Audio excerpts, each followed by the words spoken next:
This story is titled, When My Fiancée Rejected Me Completely. I moved on my life. Weeks later, she is begging for another chance. After her new guy rejected her, but I firmly refused. Hey Reddit, my name is Nathan, and I'm 31 years old. I can still remember the exact moment those fateful words left my wife Olivia's lips. Not tonight, or any night. The finality in her voice made my body go cold. We had been married for 6 years at that point. Things weren't perfect lately, but I never expected something so absolute and final about our intimate life together. Let me give you some background about myself. I work as a sales director at a medium-sized tech company in the Boston area. It's nothing too fancy, but it pays well, and I've been steadily climbing the corporate ladder for the past 8 years. I genuinely enjoy what I do, and I've built a respectable career. Olivia and I met during our junior year of college.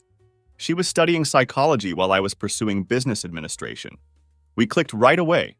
Both ambitious but down-to-earth people who seemed to want the same things in life. We dated for 3 years before tying the knot in a modest wedding ceremony with about 80 guests, mostly family and close friends. After graduation, Olivia became a corporate trainer and was making good money. Together, we bought a nice 3-bedroom house in a quiet suburb about 4 years ago. We didn't have any kids yet, as we were both focused on establishing our careers first before starting a family. I always thought we had a good thing going. We both contributed equally to the household, took 2 vacations every year, usually 1 beach trip and 1 visiting family, and had a decent group of friends, other couples around our age. It was a pretty normal life, nothing extraordinary but stable and comfortable. At least that's what I thought. That evening started like any other normal day. I came home exhausted after a 10-hour shift, dealing with a particularly difficult client. My presentation had flopped, and all I wanted was to see Olivia, maybe order some Chinese food, and watch something mindless on Netflix. Just normal couple stuff to unwind. The moment I walked in, though, I could tell something was off. Olivia was sitting at the kitchen island, scrolling through her phone with an unusual intensity. We had dinner while talking about mundane things. Her coworkers' drama, my project deadline, just the usual everyday topics. After we finished eating, we moved to the living room where she continued scrolling through her phone, probably on one of those feminist Instagram accounts she'd become increasingly obsessed with lately. I was trying to watch some documentary on TV when I leaned over to kiss her neck, something that used to make her smile. She pulled away sharply, as if I'd tried to stab her. "Don't," she said, not even looking up from her screen. "I'm not in the mood." "You haven't been in the mood for weeks now," I replied, trying hard not to sound as frustrated as I felt. "Is everything okay?"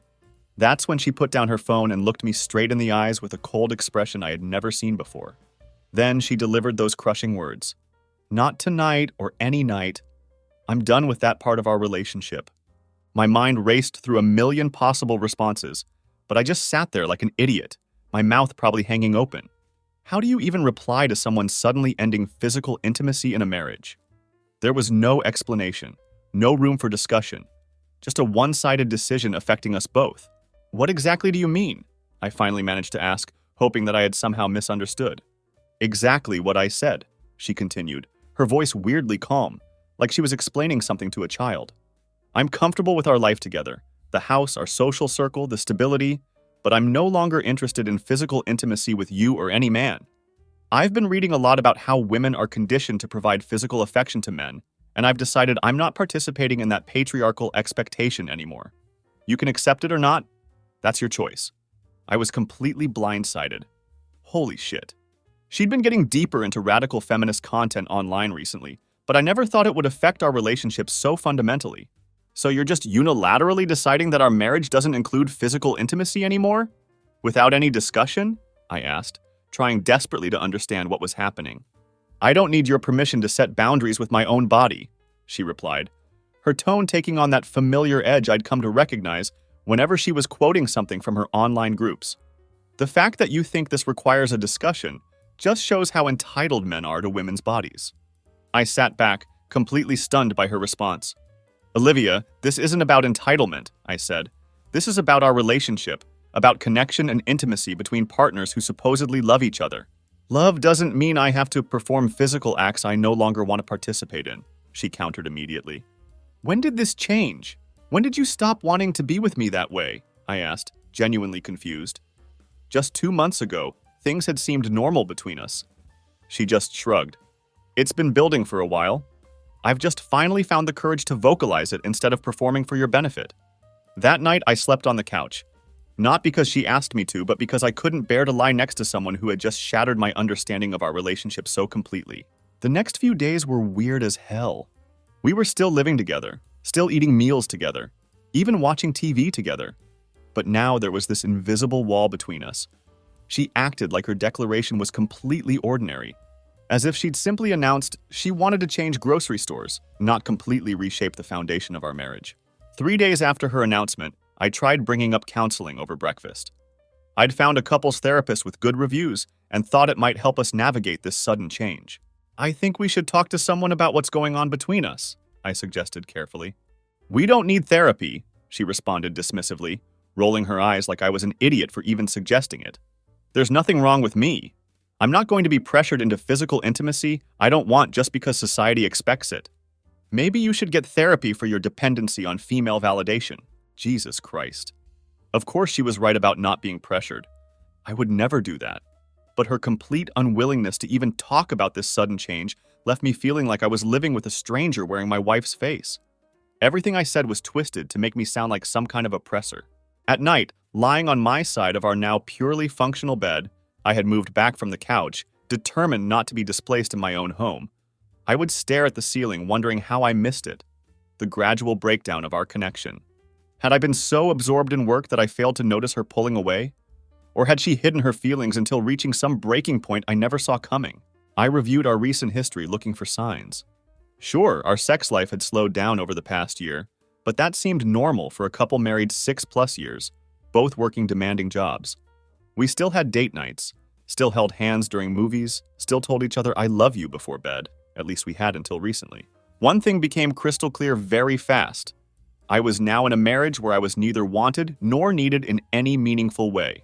I was just convenient, a contributor to bills, a social partner for couple-oriented gatherings, a housemate who helped maintain the outward image of marital success. Just another evil man she could point to when talking to her new friends about setting boundaries. I tried one more time to understand, catching her on Saturday morning when we were both home. Olivia, I'm trying to respect your feelings, but I need to understand better. Did I do something wrong? Is there something I can change? I asked sincerely. She sighed dramatically, as if my question was the most exhausting thing ever. This is exactly the problem with men. You think everything is about you. This is about my journey and my autonomy. The fact that you're making it about what you did wrong just proves my point. But we're married, I said, frustration building in my voice. Your decisions affect me too. So what? She shot back. You think your entitlement to my body outweighs my right to control it? This is why the patriarchy persists, because men like you can't handle women making their own choices. I walked away from that conversation feeling completely hopeless.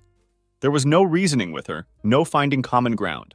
She had created a narrative where any disagreement with her position just confirmed her worldview about oppressive men. 2 weeks after her declaration, I found myself sitting in my car outside our house, unable to even summon the energy to go inside. What was waiting for me there? Another evening of polite coexistence with someone who had unilaterally changed the terms of our relationship without any real explanation. Another lecture about how I was part of the problem for expecting basic human connection in marriage? That's when I realized I had a choice to make. I could continue living in this emotional desert, hoping for rain that would never come, or I could redirect my time, attention, and resources towards something or someone that offered the possibility of growth. As I finally walked through our front door, a plan was forming in my mind. Not revenge or some dramatic confrontation, at least not yet, but something more powerful, a complete redirection of my life's energy. If she had moved on from me without physically leaving, maybe I could do the same. My redirection began with small changes. I set my alarm for 5:30 a.m., a full hour before she would wake up. Those quiet morning hours quickly became sacred to me, time that was completely my own, free from her judgmental stares and passive-aggressive comments. I started with 20 minutes of meditation, something I'd always dismissed as impractical given my busy schedule. To my surprise, that brief period of morning stillness helped clear my mind of the constant thoughts about my failing marriage. Next came physical exercise. Nothing dramatic at first, just basic push-ups, sit-ups, and a short run around the neighborhood. By the time she emerged from the bedroom, I had already showered, dressed, and started my day with purpose. "You're up early," she commented on the third day, finding me sipping green tea and reading at the kitchen table. There was slight annoyance in her voice, which was obvious.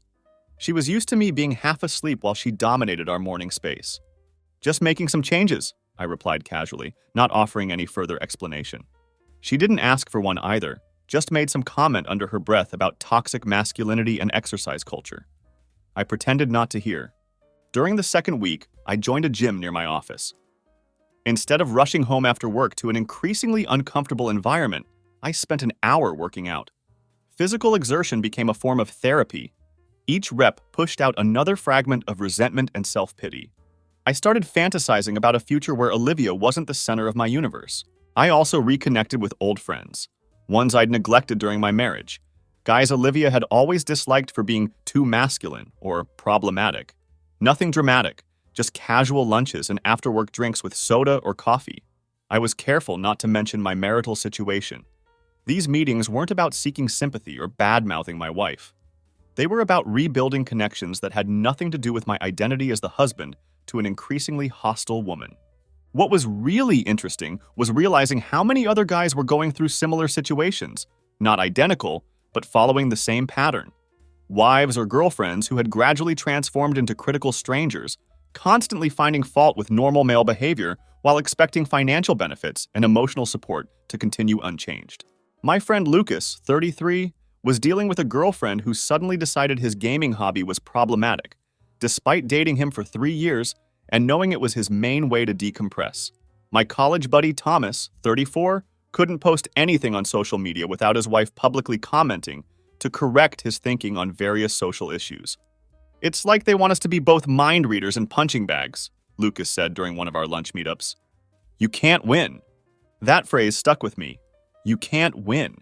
Not if you keep playing by constantly changing rules you had no say in creating. So maybe the answer was to stop playing altogether and create my own game. I started setting aside money in a separate account that Olivia couldn't access. Nothing dramatic that would affect our household contributions, just redirecting my discretionary spending and slowly building a safety net. If nothing else, it gave me a sense of control in a situation where I felt increasingly powerless. 1 month into my redirection, I caught my reflection in the mirror and barely recognized myself. Daily workouts had started reshaping my body, shoulders broader, stomach flatter, posture improved. The constant tension in my shoulders had eased, but the most significant change was in my eyes. They looked focused and alive in a way they hadn't been since her declaration. I updated my wardrobe next, nothing flashy or desperate, just well-fitted clothes that suited my improving physique and projected confidence. When I wore a new shirt to dinner with friends, several people commented on how good I looked. "You've lost weight, haven't you?" our friend Megan asked during a dinner party. "Just been taking better care of myself," I replied with a smile. Olivia noticed too, though she tried to disguise her interest with criticism. "Isn't that shirt a little tight?" she asked one morning as I was getting ready for work. "Seems like you're trying way too hard." Very midlife crisis energy. I just smiled and left without responding, which seemed to annoy her even more. My redirection extended to finances as well. We had always maintained separate accounts alongside a joint one for household expenses. I continued contributing my share to our joint obligations, but redirected my discretionary spending. The expensive trip to a women-only retreat in Costa Rica that Olivia had been hinting about for our anniversary? That money went instead into a high-yield investment account under only my name. I also invested in a photography workshop, a passion I had abandoned years ago after Olivia complained about the time it took away from us. Ironic now, considering her stance. Photography got me outdoors on weekends, hiking to capture landscapes at dawn when the light was perfect. These solo excursions became another form of meditation. Behind the camera, framing each shot, I found a state of flow that allowed me to forget everything else. I invested in decent equipment, nothing outrageous, but a good DSLR camera and a couple of quality lenses. My first few attempts were pretty amateur, but I watched tutorials online and practiced constantly. Soon I was capturing images I was genuinely proud of. Mountain landscapes bathed in early morning light, close-ups of frost patterns on fallen leaves, dramatic storm clouds gathering over fields. I started posting my work online, connecting with other photographers and building a small following that appreciated my eye for composition. Some photos even started selling as prints through an online marketplace, creating a small but growing side income that went straight into my separate account. "Where have you been going so early on Saturdays?" Olivia asked, after several weeks of my new routine. The entitlement in her voice was crystal clear. She was used to me being available whenever she wanted. "Taking photographs," I answered simply. "Since when are you into photography?" Her tone was accusatory, as if I needed her permission to have hobbies.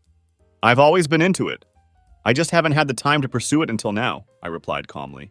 Her expression suggested she wanted to ask more, but couldn't quite figure out how, or perhaps didn't want to show too much interest in my life after deliberately stepping back from it. "Well, I needed help with some things around the house last weekend, but you were nowhere to be found," she complained. Typical. She had no interest in my activities except for how they inconvenienced her. "You could have texted," I replied calmly. "Phone works even in the mountains." "I shouldn't have to text my own husband to get basic help," she snapped. I just shrugged.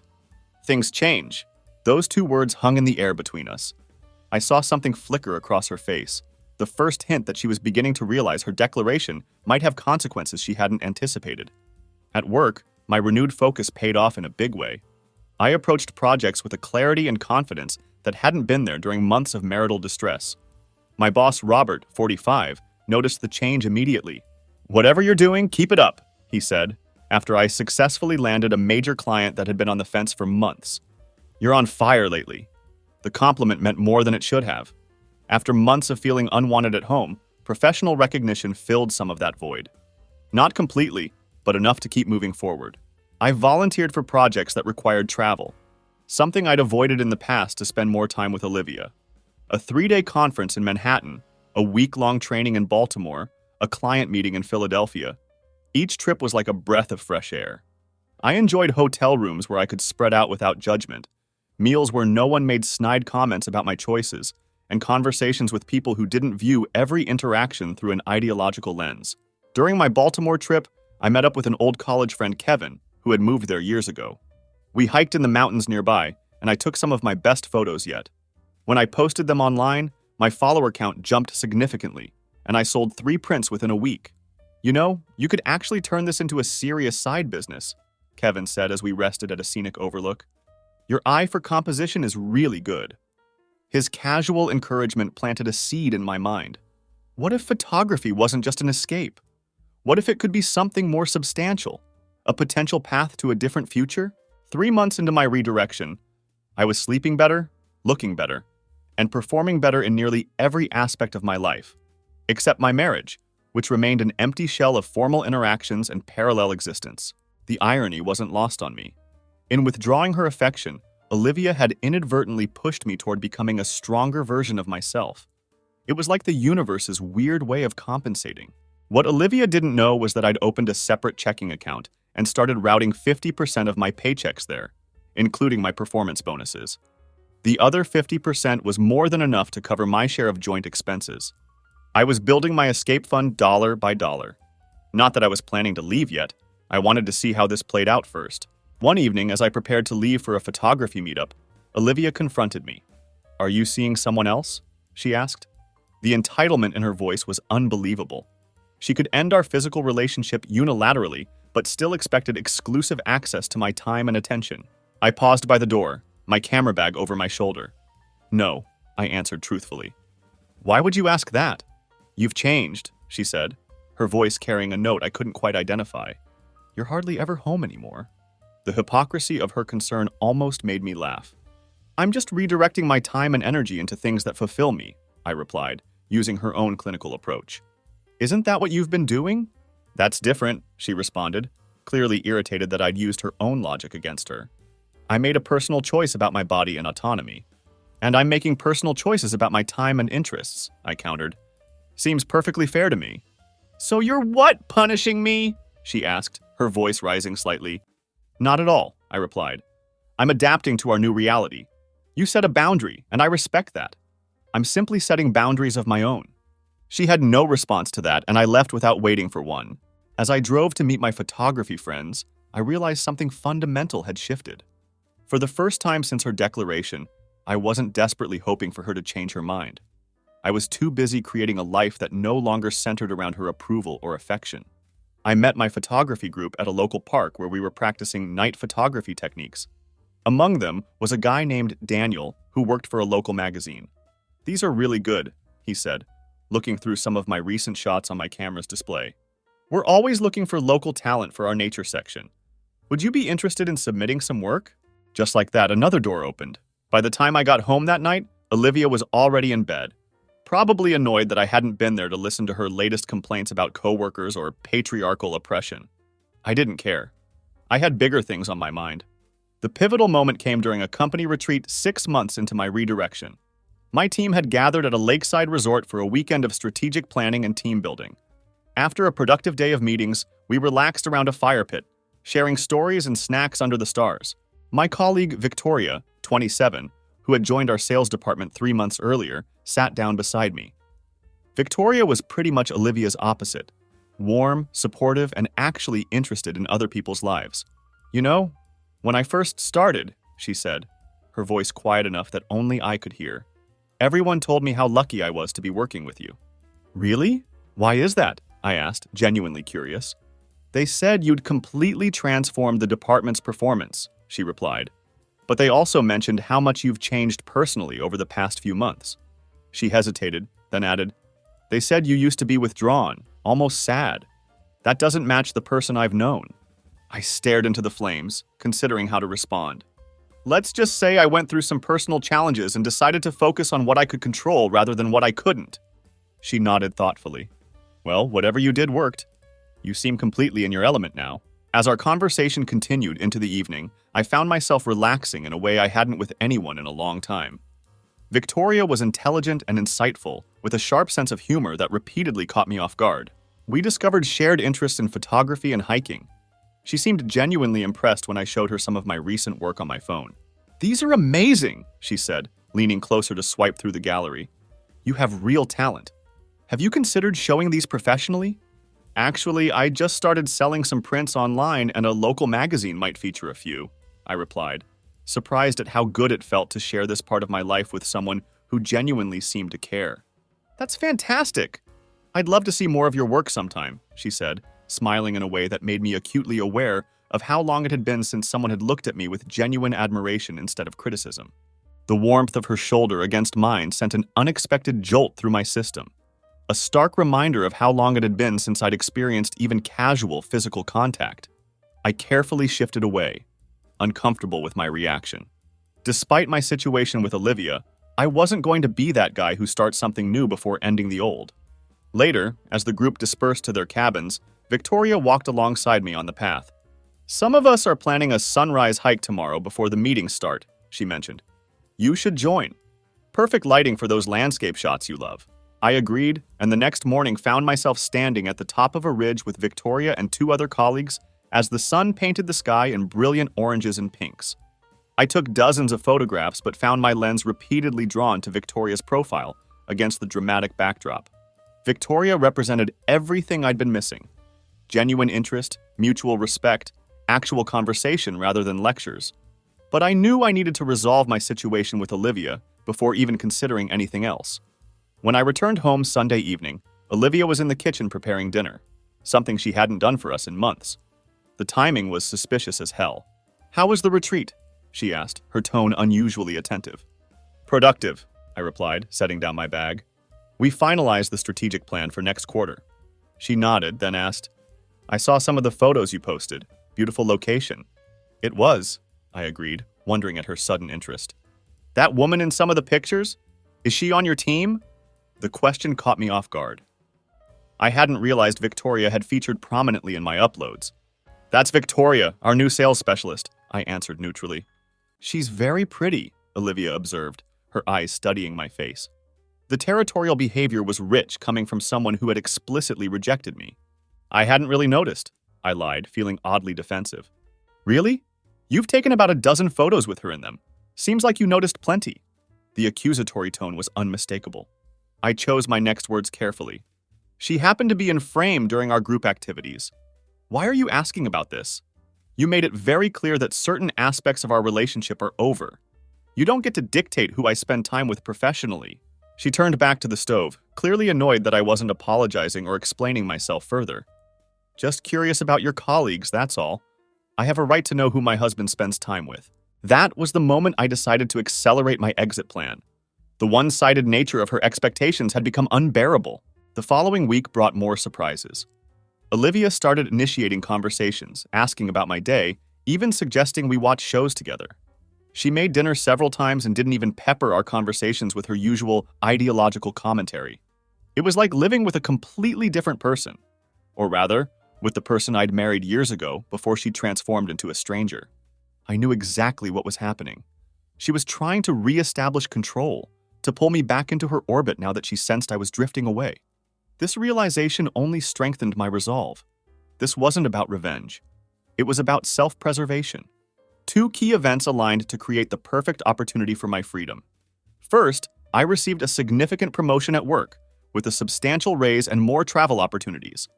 I kept this information to myself, despite Olivia's increasingly desperate attempts to engage with me. Second, through my professional network, I learned that Olivia's company was planning major layoffs due to a merger. Her department was likely to be hit hard. This wasn't inside trading or anything illegal, just the kind of information that flows through business connections in our mid-sized city. The timing couldn't have been better. Over the past months, through networking and new social connections, I'd learned about these layoffs in detail. In fact, I'd helped a colleague's spouse get hired at a competing firm 3 weeks earlier. Knowing they'd need someone with Olivia's exact qualifications, I could have easily done the same for Olivia.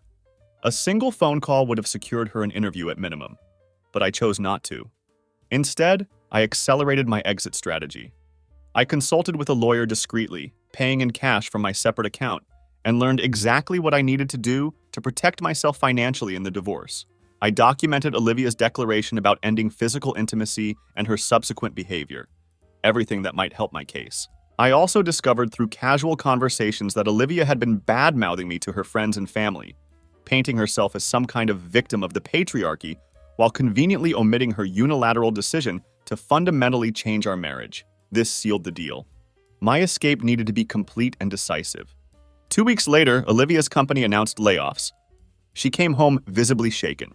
"My department might be cut next month," she said, clearly expecting sympathy. "That's tough," I responded, offering basic courtesy but nothing more. "I'm sure you'll figure it out." The layoffs happened faster than expected. The following Friday, Olivia came home in tears. "I lost my job," she sobbed. "They eliminated our entire department." "I'm sorry to hear that," I said, maintaining a neutral expression. "What's your plan?" She looked shocked at my response. "My plan? I just lost my job. I need time to process this." "Of course," I replied. "Take all the time you need. But our financial obligations don't stop, so just let me know how you plan to continue contributing to household expenses." Her jaw literally dropped. "Are you serious right now? I'm in crisis and you're asking about bills?" I shrugged. "Just being practical. We both contribute equally, right? That's always been your position." The next morning, I made my move. While Olivia was in the shower, I transferred every penny from our joint account into my private account, leaving just enough to avoid overdraft fees. Then, I packed a bag with essentials and my most important possessions. When she emerged from the bathroom, I was waiting in the living room with divorce papers. "What's this?" she asked, eyeing the documents. "Divorce papers," I replied calmly. "I've realized I deserve better than a one-sided marriage with someone who unilaterally changed the terms of our relationship without discussion or compromise." Her face went through a series of emotions: shock, anger, disbelief. "You can't be serious," she said. "Because I wouldn't sleep with you? That's what this is about?" "No," I said firmly. "It's about respect and reciprocity. You made a choice that affected us both, presented it as non-negotiable, and expected me to simply accept it. That's not partnership." She scoffed. "So you're running off with your little work girlfriend? How predictable. This has nothing to do with Victoria or anyone else," I replied. "This is about you and me and the broken agreement between us." I continued, "By the way, I've moved our joint funds into a separate account that you won't have access to until we reach a settlement." Her face paled. "You did what? You can't do that. I just lost my job. How am I supposed to pay for anything?" "Not my problem," I replied, echoing the same dismissive tone she'd used when ending our physical relationship. "You should have considered potential consequences before making unilateral decisions about our marriage." "This is financial abuse!" she shouted, tears forming in her eyes. "I need that money for basic necessities." No, this is consequences, I corrected her. And speaking of necessities, the mortgage is due next week. I've calculated your half. It's listed in the documents. I'll expect your payment on time. She started to panic visibly. Please, you can't do this. I have no income right now. I need time to find a new job. You should have thought about that before declaring not tonight or any night and treating me like an accessory to your life rather than a partner, I replied coldly. You wanted independence from patriarchal expectations. Congratulations, you've got it. Complete financial independence too.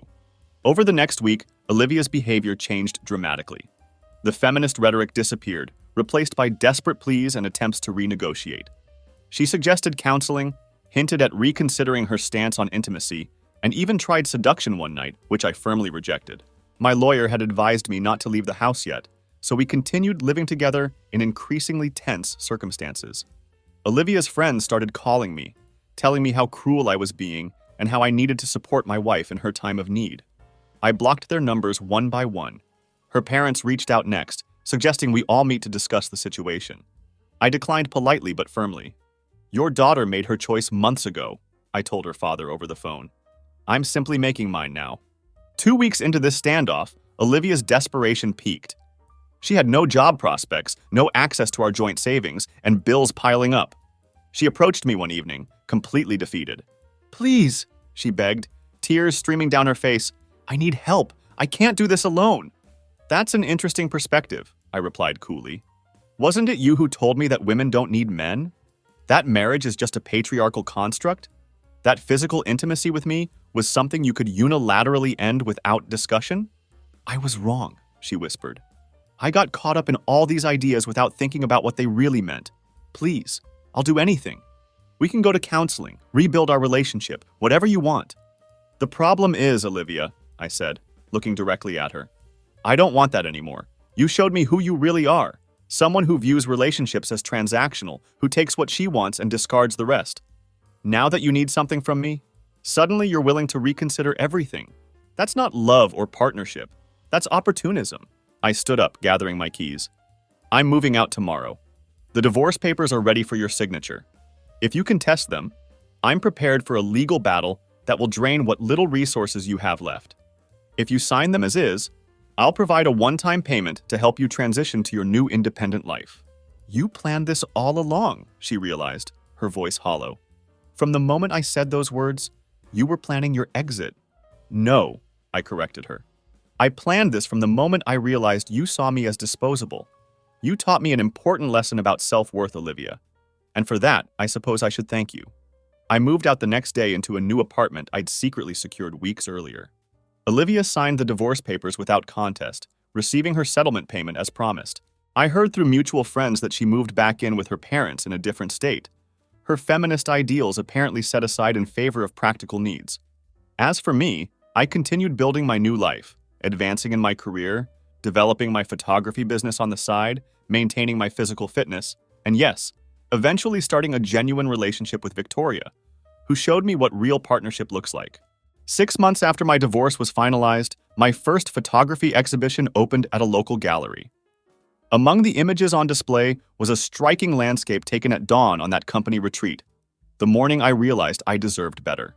The greatest revenge wasn't taking Olivia's financial security or even her dignity. It was becoming the man I should have been all along. Confident, self-sufficient, and unwilling to accept anything less than a genuine, reciprocal relationship. In trying to diminish me, she had inadvertently set me free.